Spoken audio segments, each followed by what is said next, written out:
ఎందుకంటే ఇప్పుడు ప్రతికూల సమయంలో కూడా ఆయనని స్తుతించడానికి దేవాది దేవుడిచ్చిన ఈ కృపకై వందనాలు, స్తోత్రములు. ఈరోజు దేవుడు కీర్తనలు గ్రంథం 23వ అధ్యాయము 6వ వచనం ద్వారా దేవాది దేవుడు 5వ వచనం ద్వారా మనతో మాట్లాడుతున్నందుకు వందనాలు. నా శత్రువుల ఎదుట నీవు నాకు భోజనము సిద్ధపరచుదువు, నూనెతో నా తల అంటి ఉన్నావు, నా గిన్నె నిండి పొర్లుచున్నది. దేవుని నామానికి మహిమ కలుగును గాక. అదేవిధంగా ఇప్పుడు నేను మాట్లాడిన మాటకు ఈరోజు దేవుడిచ్చిన వాక్యానికి ఏమంటారంటే కంపారిజన్ చేసుకుంటే ఈక్వల్గా ఉంది. అవును, అనుకూల సమయంలో దేవుని స్తుతించడము, అనుకూల సమయంలో దేవుని గణపరచడము, అనుకూల సమయంలో ఆయనని కొనియాడడము అది ఎవరన్నా చేయగలుగుతారు. కానీ ప్రతికూల సమయంలో మనకు కష్టతర సమయంలో, బాధకర సమయంలో, శత్రువులు మనని వెంటాడినప్పుడు, రోగంలు మనని వెంటాడినప్పుడు, ఇబ్బందులు మనని వెంటాడినప్పుడు ఆ సమయంలో దేవుని స్తుతించడము, ఆ సమయంలో దేవుని గణపరచడము, ఆ సమయంలో దేవుని కొనియాడడము అంతకన్నా గొప్ప భాగ్యము ఏది లేదు. దావీద్ భక్తుడు కూడా అదే విధంగా ఆయనకు అనుకూల సమయంలో మాత్రమే దేవుని స్తుతించలేదు, ప్రతికూల సమయంలో కూడా ఆయన శత్రువులు ఆయనని తరుముతుంటే, ఎవరు సౌలు ఆయనని తరుముతుంటే, అబ్షాలోము ఆయన సౌలు ఆయనని తరుముతుంటే, తన కుమారుడే తనని తరుముతుంటే, అటువంటి సమయాలలో కూడా దావీదు ఎక్కడ ఆయన గుహలలో దాచుకుంటుకుంటా, పొలాలలో దాచుకుంటుకుంటా, అటువంటి సమయాలలో కూడా ఆయన దేవుని స్తుతించడం జరిగింది, ఆయన దేవుని కీర్తించడం జరిగింది, దేవుని కొనియాడడం జరిగింది, దేవుని గణపరచడం జరిగింది. అదేవిధంగా ప్రతి సమయమందు, ప్రతి స్థలమందు, ఏ సమయమందైనా, ఏ స్థలమందైనా నీకే స్తుతి పాడేదా, ఆరాధన ఆరాధన, గొర్రె పిల్ల క్రీస్తుకే ఆరాధన. నిజంగా మన మాటలనే ఒక పాటలుగా చేసి గాయకులు రాయడం జరిగింది. అదేవిధంగా ఈరోజు దేవాది దేవుడు మనతో మాట్లాడుతున్న మాట ఏంటంటే, నా శత్రువుల ఎదుట నీవు నాకు భోజనం సిద్ధపరిచి ఉన్నావు. దావీదు భక్తుడు రాస్తుండి, ఇది దావీదు కీర్తన, 23వ కీర్తన దావీదు కీర్తన. దావీదు ఏమని రాస్తుండంటే, ఆయన మహాభక్తుడు, ఆయన ఏమంటుండంటే, శత్రువుల ఎదుట నీవు నాకు భోజనము సిద్ధపరిచి ఉన్నావు. దేవుని నామానికి మహిమ కలుగును గాక. అవును, ఈరోజు దేవాది దేవుడు మనందరితో మాట్లాడడం జరుగుతుంది. మనందరి స్థితి ఈరోజు శత్రువులు మనం తరుముతుండ్రా, లేదా శత్రు భయం చేత మనము పరుగులెత్తుతున్నామా, లేదా అనుకూల సమయంలో ప్రతికూల సమయాలలో మనం ఉన్నామా? ఏది మనని ఇబ్బంది పరుస్తుందో, ఏది మనని ఈరోజు భయపెడుతుందో, ఏది మనని ఈరోజు బాధ పెడుతుందో, ఏది మనని ఈరోజు అవమానాల గుండా, బాధల గుండా తీసుకువెళ్తుందో, ఆ యొక్క స్థితి నుంచి, ఆ యొక్క పరిస్థితి నుంచి దేవాది దేవుడు ఈరోజు మనని బయటికి తీసుకొస్తాడు అనేసి ఒక మాట ద్వారా ఈరోజు దేవాది దేవుడు మనతో సెలవియడం జరుగుతుంది. ఏమంటుండంటే, ఆయన శత్రువుల ఎదుట నేను నీకు భోజనమును సిద్ధపరచెదను. దేవాది దేవునికి మహిమ కలుగును గాక. చూడండి, ఇప్పుడు నేను ఇంతకు ముందు నుంచి వాక్యం స్టార్ట్ చేసిన, ప్రేయర్ స్టార్ట్ చేసిన, కానీ కరెంట్ లేదు, నాకు ఫోన్ సౌకర్యం లేదు, నా వైఫై ఫోన్కి కనెక్ట్ అయింది. కానీ నేను ఒక్కటే, ఎప్పుడైతే ఈ వాక్యాన్ని నేను చదువుతున్నానో, ఈ వాక్యాన్ని లేదు, ఈ ప్రార్థన ఆగిపోకుండా, ఈ ప్రార్థన సాగిపోవాలా, ఇంతే, ఈ ప్రార్థన ఆగిపోవద్దు అని అనుకుంటానే ఉన్నా, కరెంట్ రావడం జరిగింది. దేవుని నామానికి మహిమ కలుగును గాక. దేవాది దేవునికే స్తుతులు, స్తోత్రములు. ప్రతి విషయంలో, మన అనుకూల సమయంలో, ప్రతికూల సమయంలో కూడా దేవుని ఎప్పుడైతే మనం ఆరాధించాలా, దేవుని మనం ఎప్పుడైతే కొనియాడాలా, దేవుని ఎప్పుడైతే మనం గణపరచాలని మనం నిశ్చయించుకుంటామో, దేవాది దేవుడు మన పక్షంలో వ్యాజ్యమాడే గొప్ప దేవుడు అయినందుకు ఆయన నామానికే స్తుతులు, స్తోత్రములు. ఇంకా ఏమంటుండంటే, శత్రువుల ఎదుట మనకు భోజనం బల సిద్ధపరుస్తారు. చాలా మంది ఏమంటారంటే, ఏడ్చేటోళ్ళని ఇంకా చేయాలని నార్మల్గా మనం మాట్లాడుకుంటాము. ఎవరన్నా మన గురించి ఏడుస్తుంటే, ఎవరన్నా మన గురించి తప్పుగా మాట్లాడుతుంటే చాలామంది అనేది ఏంటంటే ఏడ్చటోని ఇంకా ఏడిపియాల, మనము ఏడ్చటోని ఎదురుగా ఇంకా ఏడవాల. ఒక మహాభక్తుడు మొన్నటి రోజు వాక్యం చెప్పుకుంటా ఏమని చెప్తుండంటే, దేవుని బిడ్డలు ఎట్లుండాలంటే మన ఇంట్లో ఏదైనా గొడవలు అవుతుందా, మన ఇంట్లో ఏదైనా అనుకూల సమయం అవుతుందా, ఆ పక్కలో వాళ్ళందరూ అక్కపక్క వాళ్ళందరూ చూస్తుంటారు, అయ్యో వీళ్ళింట్లో గొడవలు అవుతున్నాయి, వీళ్ళింట్లో ఏదో గొడవ పడుతుండ్రు అని ప్రతి ఒక్కరి కళ్ళు, ప్రతి ఒక్కరి చెవులు మన మీదనే ఉంటాయి. ఉన్నప్పుడు దేవుని బిడ్డలు ఏం చేయాలంటే, సాతానుడు మనకు ఆ యొక్క కలహాన్ని తీసుకొచ్చిండు, సాతానుడు ఆ యొక్క గొడవని మనం తీసుకొచ్చిండు, సాతానుడు ఆ యొక్క ఇబ్బందిని మనకు తీసుకొచ్చినప్పుడు దేవుని బిడ్డలు చేయాల్సిన పని ఏంది అని అంటే, ఆ గొడవని అక్కడ ఆపేసేసి, ఎప్పుడైతే అన్యులు మనని గమనిస్తుండ్రో, అన్యులు మన పైన కనుదృష్టి పెట్టిండ్రో, అప్పుడు మనం పాటలు పెట్టుకొని దేవుని స్తుతించాలా. ఇంకా వాళ్ళు అంటారు, ఇప్పటి వరకు గొడవ సప్పుడు వినబడుతుంది, ఇప్పుడేంది పాటలు వినబడుతున్నాయి, ఇప్పుడు అసలు వీళ్ళ ఇంట్లో ఏం జరుగుతుంది. ఆ యొక్క సేవకుడు అయితే చెప్పడం జరిగింది, ఇంకా వాళ్ళ ఎదురుగానే మనం బిర్యానీ తెచ్చుకొని ఆ ఇంట్లోకి వెళ్ళి గమగమలు బిర్యానీ స్మెల్ పోయకుండా ఆ పాటల సప్పుడు వింటుంటే శత్రువుకి అవమానము, దేవుని బిడ్డలకు మహిమ. అంటే శత్రు మనని ఎప్పుడు ఏడిపించాలని, మనని ఇబ్బంది పరచాలని, మనని దుఃఖపరచాలని చూస్తుంటాడు. కానీ దేవుని బిడ్డలు అనుకూల సమయంలో, ప్రతికూల సమయంలో కూడా దేవాది దేవుని గణపరచాలా, దేవాది దేవుని మహిమపరచాలా, దేవాది దేవుని కొనియాడాలా. అదే విధంగా దావీద్ భక్తుడు అంటుడు, ప్రభువా నువ్వు నా శత్రువుల ఎదుట నాకు భోజనంని సిద్ధపరచదవు. అవును, నేను నమ్ముతున్నా ప్రభువా, నా శత్రువులు నేను నాశనం కావాలా, నా శత్రువులు నేను కూలిపోవాలా, నా శత్రువులు నేను పట్టబడాలా, నా శత్రువులు నేను చిక్కబడాలా, నన్ను నాశనం చేయాలని వాళ్ళు యోచిస్తున్నారు ప్రభువా. కానీ మీరైతే ఆ శత్రువుల ఎదుటనే నన్ను గణపరచాలా, నన్ను గొప్ప చేయాలని మీరు ఆశ కలిగిండ్రు ప్రభువా అని ఏమంటుండు. ప్రభువా నా శత్రువుల ఎదుట నీవు నాకు భోజన బల్ల సిద్ధపరుస్తావయ్యా, నీ హృదయం నాకు తెలుసు. నువ్వు ఏ విధంగా నీ బిడ్డనైనా నన్ను ఎక్కువ రోజులు అవమానాల గుండా, ఎక్కువ రోజులు నాయన ఇబ్బందుల గుండా, ఎక్కువ రోజులు శ్రమల గుండా, ఎక్కువ రోజులు అవమానాల గుండా నన్ను వెళ్ళనీయవు నా తండ్రి. నీవు నన్ను లేవనెత్తే గొప్ప దేవుడవు నా దేవా. నువ్వు ఎప్పుడైతే నన్ను లేవనెత్తుతావో, నేను నిన్ను స్తుతించి, నేను నిన్ను గణపరిచి, నేను నిన్ను కొనియాడతా అనేసి దేవాది దేవుడు ఎదుట దావీదు చెప్పడం జరిగింది. ఇంకా ఏమంటుండంటే, నూనెతో నా తల అంటి ఉన్నావు, నూనెతో నా తల అంటి ఉన్నావు. దానికి అర్థం ఏంటంటే, నూనెతో నా తల అంటి ఉన్నావు అన్న దానికి అర్థం ఏంది అంటే, మనం ఎప్పుడైనా కానీ తలపోటుగా ఉన్నప్పుడు, తల భారంగా ఉన్నప్పుడు ఫస్ట్ మనకు గుర్తుకొచ్చేది ఏంది, అబ్బా నా తల ఎండిపోయింది, కొంచెం నూనె పెట్టుకుంటే నా తల కొంచెము ఈ యొక్క తలనొప్పి నుంచి నాకు విడుదలవుతుంది, ఈ యొక్క తల భారం నుంచి నాకు విడుదలవుతుంది అనేసి నూనె అని తల నూనె అంటున్నామంటే అభిషేకానికి కూడా గుర్తుంది. ఎందుకంటే ఎప్పుడైతే దావీదు సౌలు ప్రవర్త ఏం చేసిండంటే, దావీదుని అభిషేకించమని దేవాది దేవుడు చెప్పినప్పుడు ఆ యొక్క దావీదు ఇంటికి వెళ్ళడం జరుగుతుంది.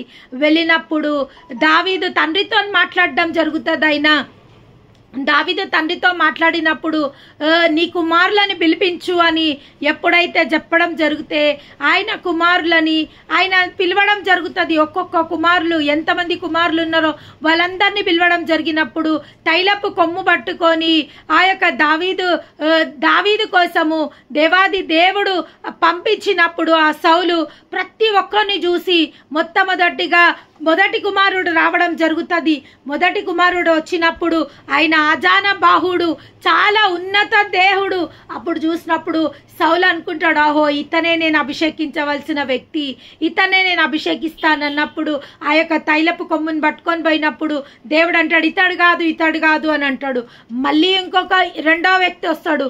అట్లా ప్రతి ఒక్కళ్ళు వచ్చినప్పుడు తర్వాత దావీదు తండ్రితో అనడం జరుగుతుంది, ఏమని, నీ యొక్క దేవుడు ప్రతి ఒక్క వాళ్ళు వచ్చినప్పుడు ఇతడు కాదు ఇతడు కాదు ఇతడు గారు అని అన్నప్పుడు అప్పుడు ఆ సౌలు అనడం జరుగుతుంది, ఇంకా ఎవరన్నా ఉన్నారా, ఇంకా నీ కుమారులు ఎవరన్నా ఉన్నారా ఇంకా అని అన్నప్పుడు అవును చివరి వాడు ఒకడు ఉన్నాడు, కానీ అతడు ఎక్కడున్నాడు, ఈ పశువుల దొడ్డిలో ఉన్నాడు, పశువులను మేపుకుంటున్నాడు అన్నప్పుడు అప్పుడు ఏమంటాడంటే ఆ సౌలు పౌలు ఏమంటాడు సమయాలు ఏమంటాడంటే అతన్ని కూడా పిలిపియండి, అతన్ని కూడా రమ్మని చెప్పండి అన్నప్పుడు దావీదు అక్కడికి రావడం జరుగుతుంది. దావీదు అక్కడికి రావడం జరిగినప్పుడు సమయల్ ప్రవర్తక దేవుడు అంటాడు, ఇతడే నువ్వు అభిషేకించవలసిన వాడవు. చిన్న ప్రాయంలో ఉంటాడు. అప్పుడు దావీదు చిన్న ప్రాయం ఆయనకు ఎట్లుంటాడంటే గోధుమ వర్ణంతో చిన్న ప్రాయం లేత వయస్సు గల ఆ యొక్క దావీదుని చూసినప్పుడు దావీదు పైన దేవుని యొక్క కటాక్షం వస్తుంది. అప్పుడు ఏం చేస్తాడు సమయల్ ప్రవర్త ఆ యొక్క తైలపు కొమ్మును తీసి దావీదుని అభిషేకింపడం జరుగుతుంది. ఎప్పుడైతే దావీదు అభిషేకింపబడతాడో పరిశుద్ధాత్మ దావీదు పైనకి రావడం జరుగుతుంది. దావీదు పైనకి రావడం జరుగుతుంది. అదే విధంగా నూనెతో నా తల అంటి ఉన్నావు. ఏమంటుండంటే దావీదు భక్తుడు, నూనెతో నా తల ఆ రోజు నన్ను అభిషేకించిన దేవా, అవును తండ్రి మీరు ఆ రోజు నన్ను అభిషేకించిండ్రు, మీ యొక్క సేవకుడు ఆయన యొక్క తైలంతో నన్ను అభిషేకించున్నాడు, నూనెతో నా తల అంటి ఉన్నావు, నా గిన్నె నిండి పొర్లుచున్నది. అభిషేకము ఎట్లుందంటే ఎటువంటి అభిషేకం నువ్వు నాకు ఇచ్చిన్నావంటే అభిషేకము నా తల నుంచి నా యొక్క వస్త్రపు అంచుల వరకు ఆ యొక్క అభిషేకము పొర్లి పారుతుంది. మెండైన అభిషేకం నువ్వు నాకు ఇచ్చి ఉన్నావు. చాలా గొప్ప అభిషేకంతో నువ్వు నన్ను అభిషేకించి ఉన్నావు. నా తలపైన నువ్వు అభిషేకించిన అభిషేకం ఉంది కాబట్టి నా శత్రువులు ఈరోజు ఎవరెవరు నా శత్రువులు ఉన్నప్పటికీ నాకేం భయం లేదు ప్రభువా.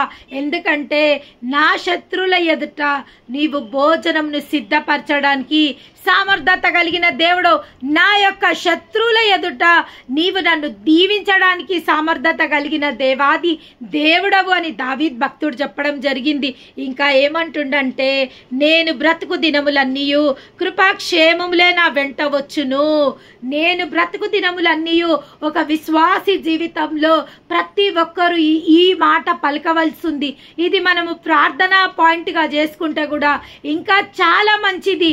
ఏమని ప్రభువా, నేను బ్రతుకు దినములన్నీయు కృపాక్షేమములే నా వెంట వచ్చును అని ప్రతిరోజు మన ప్రార్థనలో ఈ విధంగా మనం ప్రార్థించుకున్నా కానీ చాలా మంచి పాయింట్. ఇది ప్రేయర్ పాయింట్ గా అవుతుంది. ఎందుకంటే ప్రతి ఒక్కరికి ఈ రోజులలో కృపాక్షేమములు, దేవుని యొక్క కృపాక్షేమములు మన ఎంబడొస్తాయి. ఇంకా అంతకన్నా గొప్ప భాగ్యం మనకు లేదు. కాబట్టి ప్రతిరోజు మనము ఈ విధంగా ప్రార్థించాల, ప్రభువా నీ యొక్క కృపాక్షేమములు నా వెంట రానియండి ప్రభువా, ప్రతిరోజు నీ యొక్క కృపాక్షేమములు నా వెంట రావాలా ప్రభువా అని మనము ప్రార్థించుకోవచ్చు. ఇంకా ఏమంటుండంటే చిరకాలము యెహోవా మందిరంలో నేను నివాసం చేసేదను. ఇది కూడా చాలా గొప్ప మాట. చిరకాలము అంటే నా జీవిత కాలం అంతయు నేను నీ మందిరంలో నివాసం చేస్తా. దావీదుకున్న అలవాటు ఏంటంటే ఆయన 7 మార్లు దేవుని సన్నిధికి వెళ్ళే అలవాటు దావీదుకు ఉందంట. ఆయన రాజు అయినప్పటికీ, రాజు అయ్యి ఎన్నో కార్యక్రమంలో ఆయన పాల్పంపులు పొందుకున్నప్పటికీ, ఎంతో బిజీ షెడ్యూల్లో ఆయన ఉన్నప్పటికీ దావీదుకున్న అలవాటు ఏంటంటే 7 మార్లు ఆయన దేవుని సన్నిధికి వెళ్ళే అలవాటు ఉంటుండేనంట. 7 మార్లు దేవుని ధ్యానించే అలవాటు ఆయనకు ఉంటుండేనంట. దానియాలు 3 మార్లు మోకరిస్తుండే దేవుని సన్నిధిలో, కానీ దానియాలు 3 మార్లు దేవుని సన్నిధిలో మోకరిస్తుండే, కానీ దావీదు అయితే 7 మార్లు దేవుని సన్నిధిలో ఆయననైనా సిద్ధపరచుకుంటుండేనంట. దేవుని నామానికి మహిమ కలుగును గాక. ఎందుకు దావీదు దేవుని హృదయానుసారకుడు కాగలిగిండు? ఎందుకు దావీదుని దేవుడు అంతగా హెచ్చించుండు? దావీదు కుమారుడు అనిపించుకోవడానికి కూడా ఆయన సిగ్గుపడలేదంట. నిజంగా దేవుడు దావీదుకి ఎంత గొప్ప ఆధిక్యతనిచ్చిండంటే ఆయన కుమారుడు అనిపించుకోనికి యేసు ప్రభుకున్న ఇంకొక పేరు ఏంటంటే దావీదు కుమారుడు. ఆనాడు గుడ్డి మత్సమై యేసు ప్రభు ఆ యొక్క త్రోవల వెళ్తుండు అని తన వార్త విన్నప్పుడు జన సమూహం అంతా అక్కడ అల్లకల్లోలంగా అవుతుందంట. అడుగుల సప్పుడు మాత్రమే, ఆ బత్సమైకి అడుగుల సప్పుడు మాత్రం వినబడుతుందంట. అక్కడ చాలా మంది వెళ్తున్నట్టు వస్తున్నట్టు అడుగుల సప్పుడు వస్తున్నప్పుడు ఆ యొక్క గుడ్డి మత్సపై అక్కడ వెళ్తున్న ప్రజలలో ఒక వ్యక్తిని అడిగిండంట, అసలు ఏంది ఇక్కడ ఇంత కల్లోలం జరుగుతుంది, అసలు ఏం జరుగుతుంది ఇక్కడ, ఎవరొచ్చిండ్రు, ఈ వీధికి ఎవరొచ్చిండ్రు, ఈ యొక్క స్థలంకి ఎవరొచ్చిండ్రు అన్నప్పుడు వాళ్ళు ఈసరించుకుంటా ఇక్కడ యేసు ప్రభు ఈ యొక్క స్థలంలో ప్రయాణిస్తుండు, ఈ యొక్క వీధులలో గుండా ఆయన వెళ్తుండు అన్నప్పుడు ఆ బత్సమై హృదయంలో ఒక ఆశ కలిగిందంట. అయ్యో, యేసు ప్రభు ఈ మార్గంలో వచ్చిండు, ఆయన గుడ్డివారికి చూపునిస్తుండే, కుంటివారికి నడకనిస్తుండే, ఆయన ఊచ చేయగలి వారిని స్వస్థపరుస్తుండే, దయ్యంల నుంచి ప్రజలను విడిపిస్తుండే. నన్ను కూడా ఈరోజు దేవుడు విడిపించగలుగుతాడు, నన్ను కూడా దేవుడు ఈరోజు స్వస్థపరచగలుగుతాడు అని ఆయన హృదయంలో ఒక కోరిక కలిగిందంట. మన కోరికలని సిద్ధింపజేసి మన ఆలోచనలు యావత్తును సఫలపరిచే ఆ దేవాది దేవుని దర్శించాలని, ఆ దేవునితో మాట్లాడాలని, ఆ దేవుని నుంచి అద్భుతం పొందుకోవాలని గుట్టి బచ్చమైకి ఒక కోరిక పుట్టినప్పుడు ఆయన వీధుల గుండా వెళ్తుంటా ప్రజలను అంటుండంట, అయ్యలారా కొంచెం ఆ యేసు ప్రభు దగ్గరికి నన్ను తీసుకువెళ్ళండి అని అక్కడ కేకలు వేస్తుంటే వాళ్ళందరూ అంటుండంట, పోవయ్యా పో, నిన్నెవరు తీసుకుపోతారు, అక్కడ జన సమూహం కిక్కిరిసిపోతుందని ప్రతి ఒక్కరూ ఆయనని ఈసరించుకుంటుండ్రంట. ప్రతి ఒక్కరూ ఆయనని ఏమంటారంట అక్కడ పక్కకు తప్పిచ్చేస్తుండ్రంట. అప్పుడు ఆయన ఏసయ్యా ఏసయ్యా అని కేకలు వేస్తుండంట. ఇంకా ఆయన అడుగులు గుడ్డి వాళ్ళకు ఒక దేవుడిచ్చిన మహాకృప ఏంటంటే వాళ్ళు అడుగులను బట్టి, ఆ శబ్దాలను బట్టి మనుషులు వస్తుండ్రా, మనుషులు వెళ్తుండ్రా వాళ్ళు కనుక్కోగలుగుతారు. అదేవిధంగా అడుగుల సప్పుడు కొంచెం సేపు అవుతుంటే ఇంకా దూరం వెళ్ళిపోతుండు అనేసి ఆ బత్సమైకి ఎప్పుడైతే తన హృదయంలో అనిపించిందో అప్పటి వరకు ఏసయ్యా ఏసయ్యా అని పిలిచిన గుడ్డి బత్సమై అప్పుడు దావీదు కుమారుడా నన్ను దర్శించు, దావీదు కుమారుడా అని పిలిచినప్పుడు యేసు ప్రభు అడుగులు ఆగిపోయినాయి అంట. నిజంగా ఆయన దావీదుని అంతగా హెచ్చించిండు, అంతగా దావీదుని ఆయన గణపరిచిండు.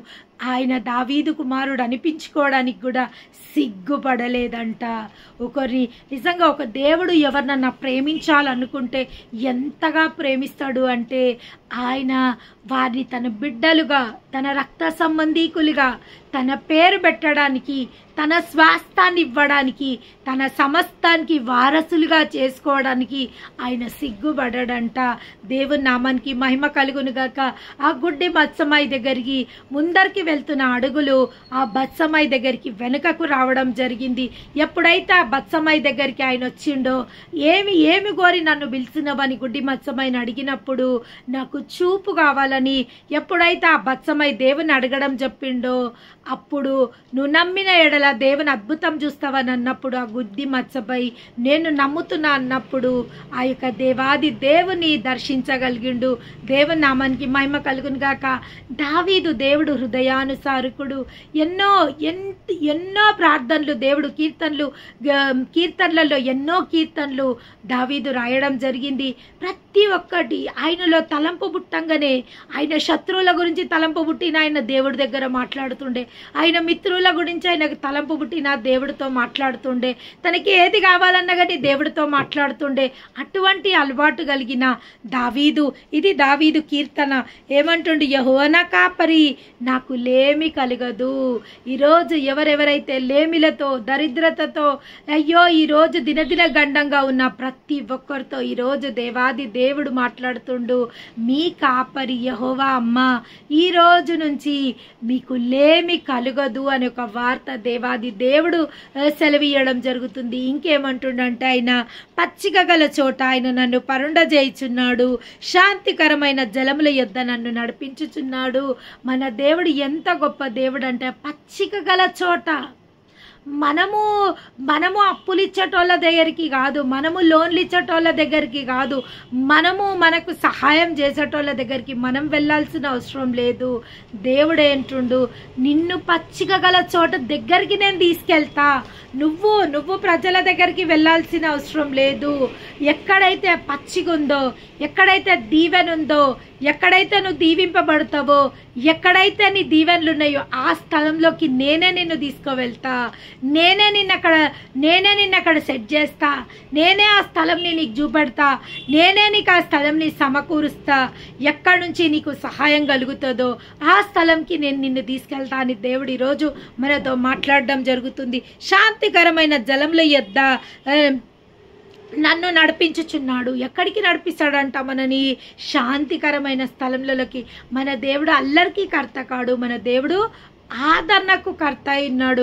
ఆదరణకర్త ఉన్న దేవాది దేవునికి మహిమ కలుగును గాక.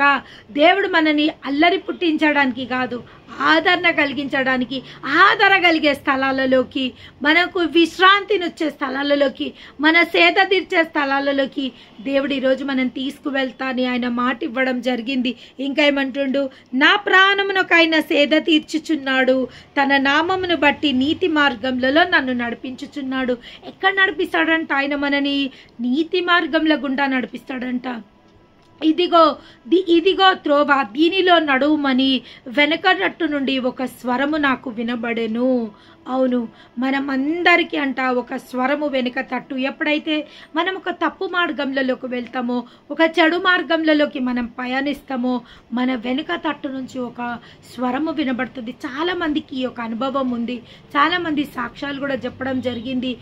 నేను ఇట్లా వెళ్తుంటే నాకు ఎవరో తట్టినట్టు, ఈ స్థలంలోకి వెళ్ళొద్దన్నట్టు, లేదా ఈ పని చెయ్యొద్దు, ఈ పని చేస్తే నీకు కీడు, లేదా ఈ స్థలంలోకి వెళ్తే నీకు కీడు అని చెప్పడం జరిగింది. వెంటనే నా దారి నేను మార్చుకోవడం జరిగింది, లేదా వెంటనే నా యొక్క ప్రయాణము నేను ఆపుకోవడం జరిగింది, లేదా వెంటనే నేను వెళ్ళాల్సిన మార్గంలో నేను వెళ్ళలేదు, అక్కడ కీడు పొంచి ఉంది అని తర్వాత నాకు తెలిసింది, అక్కడ యాక్సిడెంట్ అయిందని నాకు తర్వాత తెలిసింది, లేదా అక్కడ నాకు అవమానం జరిగేదుండే అని నాకు తర్వాత తెలిసిందని చాలామంది సాక్ష్యాలు చెప్పడం నేను విని ఉన్నాను. ఇంకా ఏమంటుండంటే, గాఢాంధ్రకారపు లోయలో నేను సంచరించినను ఏ అపాయమునకు భయపడను. విశ్వాసులమైన మనము, దేవుని బిడ్డలమైన మనము, దేవుడు ఏమంటుండంటే గాఢాంధ్రకారం, ఈరోజు ఎక్కడ దిక్కులేని స్థితిలో మనమున్నా, ఎక్కడ ఏమంటారంటే ఏ దారి కానలేక అంధకారంలో మనమున్నా, మన చుట్టుముట్ట అంతా అంధకారం ఉన్నా, దేవుడు ఏమంటుండు, గాఢాంధకారంలో నేను సంచరించునను ఏ అపాయము నీ యొద్దకు రాదు. నిజంగా చీకట్లో మనం సంచరిస్తుంటే ఏమనుకుంటాము?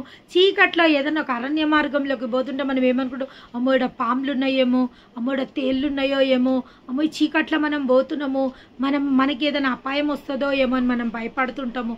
కానీ దేవుడు అంటుండు, ఈరోజు ఏ అంధకార గుండా నువ్వు వెళ్తున్నావో, ఏ అంధకార స్థితిలో నుంచి నువ్వు వెళ్తున్నావో, ఆ అంధకార స్థితి నుంచి నీకు వెలుగులోకి నేను తీసుకురాగలుగుతా. ఆ యొక్క అంధకారంలో ఏ అపాయము నీకు కలగకుండా నా యొక్క దొడ్డు కర్రయ్యు నా యొక్క దండము నిన్ను ఆదరిస్తుంటది. కాపరి దగ్గర రెండు ఉంటాయంట, ఒక దుడ్డు కర్ర ఉంటుందంట, ఒక దండం ఉంటుందంట. ఆ దుడ్డు కర్ర ఒక పెద్ద కర్ర, దుడ్డు కర్ర అంటే ఒక పెద్ద దొడ్డు కట్ట. అది ఎందుకు ఉంటుందంటే ఆ యొక్క కాపరి ఆ యొక్క గొర్రెలని, ఆ పులులు కానీ లేదా తోడేళ్ళు కానీ ఇంకా పెద్ద పెద్ద జీవులు వచ్చి వాటిని లాక్కపోవద్దు అనేసి ఆ యొక్క దుడ్డు కర్ర ఆయన పట్టుకున్నప్పుడు దాంతో వాటి పైన దాడి చేయడం జరుగుతుంది. ఆ యొక్క దండం ఎందుకు ఉంటుంది అంటే ఒక సన్న కట్టె. అది ఎందుకుంటుంది అంటే దండం అంటే అందరికి తెలుసు, ఒక సన్న కట్టె. ఎప్పుడైతే ఆ యొక్క గొర్రెలు దారి తప్పిపోతుంటాయో వాటిని కొట్టడానికి ఆ యొక్క దండం ఉంటుంది. మన దేవాది దేవుడి దగ్గర ఎప్పుడైతే మనం దారి తప్పిపోతుంటామో, మనము చెడు మార్గంలోకి వెళ్తుంటామో, కీడు మార్గంలో గుండా మనం పయనిస్తుంటామో, ఆ యొక్క దండంతో ఆయన మనని దండించడం జరుగుతుంది. తండ్రి దండించని కుమారులే కారు. మన తండ్రి మనని ఎందుకు దండిస్తాడు అంటే, కొన్ని మార్లు శిక్ష గుండా మనని ఎందుకు తీసుకెళ్తుంటాడు అంటే, మనము ఆ యొక్క తప్పు మార్గంలో నుంచి మనం బయటికి రావాలా, లేదా మనము తప్పు మార్గంలో నుంచి ఒక పాఠం నేర్చుకొని మంచి మార్గంలో, కొన్నిసార్లు మనము కీడు గుండా వెళ్తుంటే, మనము బాధలు గుండా వెళ్తుంటే దేవాది దేవుడు మౌనంగా ఉంటాడు. అసలు ఆయన ఏమి అసలు ఒక మాట కూడా మారు మాట కూడా మనం ప్రార్థిస్తుంటాం, ప్రభువా నాతో మాట్లాడు, ప్రభువా నాతో మాట్లాడదు అంటుంటాము, కానీ మనకు జవాబు రాదు అంటే దేవుడు మనల్ని వదిలేసిండని కాదు, లేదా దేవుడు మనతో మాట్లాడతలేడని కాదు. కొన్నిసార్లు కొన్ని స్థితుల గుండా దేవుడు మనల్ని ఎలవ్ చేస్తాడు. ఎందుకంటే ఆ స్థితి నుంచి, ఆ పరిస్థితి నుంచి ఒక పాఠం మనం నేర్చుకోవాలనేసి, అటువంటి మార్గంలో గుండా మళ్ళీ మనం వెళ్ళకూడదు అనేసి ఒక పాఠం నేర్పించడానికి మౌనంగా ఉండడం జరుగుతుంది. కానీ ఎప్పుడైతే ఇంకా మనము మితిమీరిపోతున్నాము, ఇంకా మనము మితిమీరి ఇంకా చెడులోకి మనం వెళ్తున్నాము అంటే, ఆ యొక్క దండంతో మన శిక్ష అనే మేత మనకు పెట్టి ఆయన మనని బాగు చేయడం జరుగుతుందంట. దేవాది దేవునికి మహిమ కలుగునుగాక. ఇంకా ఏమంటుండంటే, నీవు నాకు తోడయ్యుందువు, నీ దుడ్డు కర్రయు నీ దండము నన్ను ఆదరించును. దేవుని నామానికి మహిమ కలుగునుగాక. ఆదరిస్తుందంట. దుడ్డు కర్ర ఎక్కడ నన్ను ఆదరిస్తుందా? దండం ఎక్కడ నన్ను ఆదరిస్తుందా? దుడ్డు కర్ర కొట్టడానికి ఉంటుంది, దండం కూడా శిక్షించడానికి ఉంటుంది. కానీ దావీదు అంటుండు, నన్ను ఆదరిస్తాయి అవి. శత్రువుల చేతిలో నుంచి నేను వెళ్ళకుండా శత్రువులని కాపాడడానికి ఆ దుడ్డు కర్ర నన్ను ఆదరిస్తుంది. అదేవిధంగా ఆ బెత్తం కూడా నన్ను ఆదరిస్తుంది అని దేవాది దేవుడు ఇక్కడ సెలవీయడం జరుగుతుంది. దేవుని నామానికి మహిమ కలుగునుగాక. ఇంకా ఏమంటుండంటే, నా శత్రువుల ఎదుట నువ్వు నాకు భోజనం సిద్ధపరిచి ఉన్నావు. అవును, దేవుడు ఈరోజు మనతో మాట్లాడుతున్న మాట ఏంటంటే, నా శత్రువుల ఎదుట నీవు నాకు భోజనము సిద్ధపరిచి ఉన్న. దేవునికి మహిమ కలుగునుగాక. ఈరోజు మనమందరము ఏ స్థితి గుండా వెళ్తున్నామో, ఏ పరిస్థితి గుండా వెళ్తున్నామో, మన స్థితి చాలా ఘోరంగా ఉందా, మన స్థితి ఇంకా ఎప్పుడు బాగుపడుతుందో మనకు తెలియలేని స్థితిలో మనం ఉన్నామా? ప్రతి ఒక్కరితో దేవాది దేవుడు ఈరోజు సెలవీయడం జరుగుతుంది. పచ్చిక గల చోట నేను మిమ్మల్ని పరుండజేయబోతున్నా, శాంతికరమైన జలముల యొద్ద నేను మిమ్మల్ని సేద తీర్చబోతున్నా. కొంచెం సేపు మీరు ఏమంటుండు, మీరు సహించడానికంటే ఎక్కువగా నేను మిమ్మల్ని శోధించా. మీకు ఎంత ఓపిక ఉందో అంతవరకే నేను శోధిస్తా. ఎవరెవరైతే ఈరోజు ప్రభువా మా యొక్క ఓపిక నశించిపోతుంది ప్రభువా, ఇంకా మేము ఓర్చుకోలేకపోతున్నాం ప్రభువా, మా వల్ల అయితలేదు అని ఎవరెవరైతే ఆ దేవాది దేవుని సమక్షంలో రోధిస్తుండ్రో, వేదన పడుతుండో వారందరితో దేవుడు ఈరోజు ఏమంటుండంటే, నేను మీ శత్రువుల ఎదుట మీకు భోజన బల్లని సిద్ధపరచబోతున్నా, మీ శత్రువుల ఎదుట మిమ్మల్ని గణపరచబోతున్నా, మీ శత్రువుల ఎదుట మిమ్మల్ని దీవించబోతున్నా, మీ శత్రువుల ఎదుట మిమ్మల్ని అభిషేకించబోతున్నా. మీ శత్రువుల ఎదుట ఎవరైతే మిమ్మల్ని అవమానపరుస్తుండ్రో, ఎవరైతే మిమ్మల్ని హేళన చేస్తుండ్రో, ఎవరైతే మిమ్మల్ని నిందిస్తుండ్రో, ఎవరైతే మిమ్మల్ని చెడుగా మీ గురించి చెడుగా మాట్లాడుతుండ్రో వారందరి ఎదుట నేను మిమ్మల్ని గణపరచబోతున్నా. మీ స్థితిని నేను మార్చబోతున్నా, మీ పరిస్థితిని నేను మార్చబోతున్నా, మీ అవమానాలకు ఘనతని నేను ఇవ్వబోతున్నా అని దేవాది దేవుడు ఈరోజు మనతో సెలవీయడం జరుగుతుంది. మరొక మారు ఈరోజు దేవుడు మనతో మాట్లాడుతున్న మాటలకై ఆయన నామానికే మహిమ కలుగునుగాక. నూనెతో నేను నీ తల అంటి ఉన్నాను, నా గిన్నె నిండి పొర్లుచున్నది. అవును, ఆయన దీవెనలు ఎట్లుంటాయంట, నిండి పొర్లుచుంటాయంట.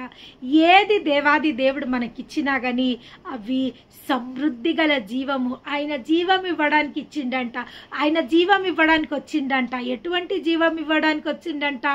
సమృద్ధి గల జీవాన్ని ఇవ్వడానికి వచ్చిన దేవాది దేవునికి మహిమ కలుగునుగాక. ఆయన ఏదో మనకు కొంచెం ఇచ్చి, ఇప్పుడు మన మనుషుల దగ్గర సహాయంకి వెళ్ళినప్పుడు వాళ్ళు ఏమంటారంటే, మనము ఇంత ఎక్స్పెక్ట్ చేస్తే వాళ్ళు ఇంత ఇచ్చేయమంటారంటే, మా దగ్గర ఇంతే ఉంది, మేము ఇంతే సహాయం చేయగలుగుతాము అంటే వాళ్ళు అంటారు, అయ్యో ఇవి మాకు ఏవిటికి పనికిరావు, మీరు ఇచ్చేది మీరు సఫిషియెంట్గా ఇస్తే మేము సఫిషియెంట్గా మా యొక్క అవసరాలు తీర్చబడతాయి అంటే వాళ్ళు అంటారు, లేదు మా దగ్గర ఇంతే ఉంది, మేము ఇంతే ఇవ్వగలుగుతాం. కానీ ఎప్పుడైతే మన దేవాది దేవుడు సమృద్ధిగా మనకిచ్చే దేవుడు. ఏ విధంగా ఇచ్చే దేవుడు అంటే సమృద్ధిగా. ఏమంటుండే ఆయన, పరలోక వాకిళ్లను విప్పి పట్టజాలంత విస్తారమైన దీవెనలు నిండు కొలతతో మీ ఒడిలో పోయబడతాయి. ఎటువంటి కొలతతో పోస్తాడంట ఆయన? నిండు కొలతతో.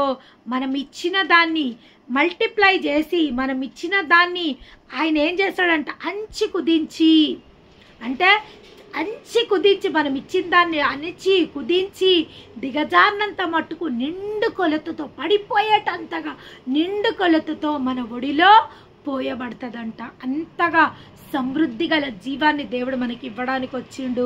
ఆయన మనకిచ్చేది సమృద్ధి గల జీవము. ఆ యొక్క జీవము ఎప్పుడైతే దేవుడు ఒక ఆశీర్వాదం మనకిస్తాడో, ఆశీర్వాదము శాశ్వతంగా మనకుంటుందంట. ఒక గర్భఫలం మనకిచ్చిండంటే ఆ గర్భఫలము ఆయన నామాన్ని గణపరచడానికి, ఆయన నామాన్ని మహిమపరచడానికి మనకిస్తాడు. ఒక ఇల్లు మనకిచ్చిండు అంటే ఆ ఇల్లు మన పిల్లల తరంకి అది ఆశీర్వాదకరంగా ఉంటుంది. ఒక ఉద్యోగం మనకిచ్చిండు అంటే ఆ ఉద్యోగం మన పిల్లల తరంకి సమృద్ధిని ఇవ్వగలుగుతుంది. మన దేవుడిచ్చే ప్రతి ఒక్క ఆశీర్వాదము మనకే కాదు, మన తరాలకు దీవెనకరంగా అది ఉండగలుగుతుందంట. మన జనరేషన్స్ని అది బ్లెస్ చేయగలుగుతుందంట. సమృద్ధి గల జీవం మన దేవుడిచ్చేది. సమృద్ధి గల జీవము మన దేవుడిచ్చేది శాశ్వతమైన జీవము.